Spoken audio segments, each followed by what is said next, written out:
Howdy, I'm the Chinese Zodiac Killer, author of Necronomicon MMXX on Amazon Books, occultist, frontman of international touring metal band Penetration, bodybuilder, and father.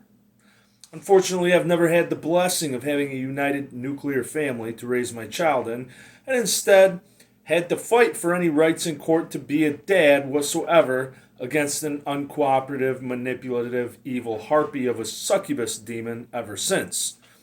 Now, don't get me wrong, nothing would make me happier than just to have a drama-free, uncooperative, co-parenting effort working in unity for the benefit of our child, but sadly, my kid's mother is an extremely selfish and likely narcissistic or even sociopathic crone, and has made things difficult the entire time. So, how did I find out I'd be a dad?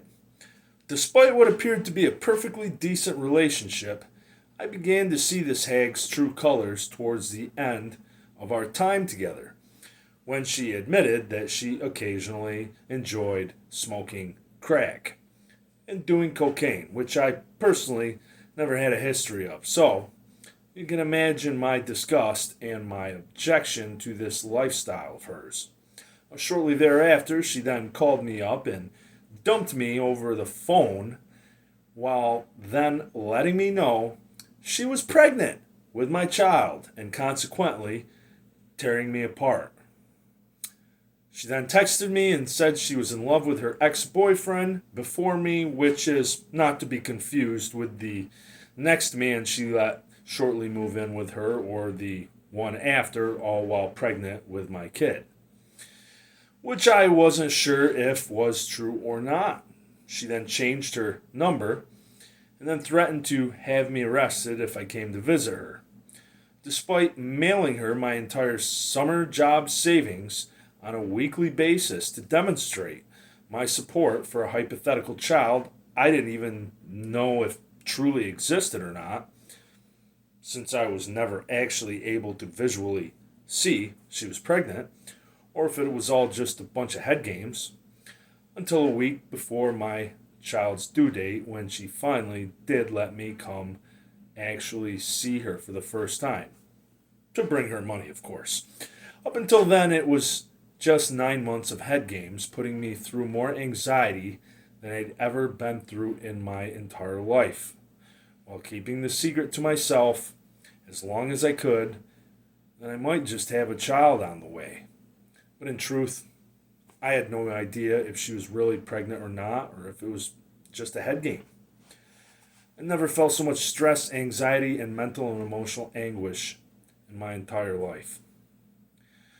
After promising she would let me know when she was going into labor, she then ignored me and had my child without my knowledge, and I didn't find out until a day later.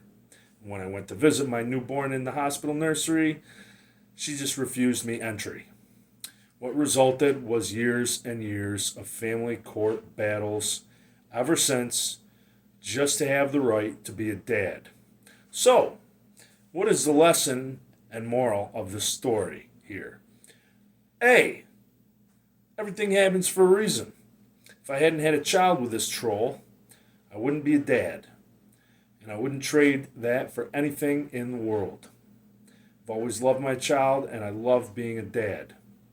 All the pain and shitty things this monster did to me and my family, who she's likewise treated poorly, was worth it. Because my child is worth suffering for. And that's what is truly important in the end. My child. B. Thank the gods, this woman showed her true colors and did leave me. Hindsight's always 20/20, and nothing sounds worse than being trapped in a relationship with this rotten-hearted, sociopathic harpy, who the years have not been so kind to, and has even ended up fat and ugly, while I'm in the best shape of my life, single and free to walk my own path. Lastly, for those of my adoring fans and supporters here in our beloved snake cult, wondering why the hell would I tell this story to you all? Well, here's the final moral to the story. C. Theoretically, should this manipulative, nosy troll of a woman, after blocking her from spying on my channel here, instead be spying on my channel again through another profile, say for example, her husband's, who has also been a complete disrespectful piece of shit to my kid and I by refusing to let my kid even talk about me as a small child, causing my kid a lot of anger, sadness, and hurt while growing up. Well, should that be the case, I hope you nosy dickheads have enjoyed this true story of how I ended up having a kid with a woman who has smoked cigarettes through 5 pregnancies with 3 different men, fathering her children, and clearly puts herself before her children's well-being. So like, follow, share, and subscribe. Most of my content on here discusses my experiences with the occult and other current events, but who knows? Maybe I'll tell another true story about how my kid's mom had CPS called on her several times for slapping my kid in the face at ages 4 and 11. Like when she posted a picture on Facebook of my kid at age 4 crying in front of a garbage bag full of her toys and laughing about it to her Facebook friends. What a scumbag. So why not let the world hear my story? The moral is truly here, be thankful of your children no matter who you have them with and how much you have to suffer.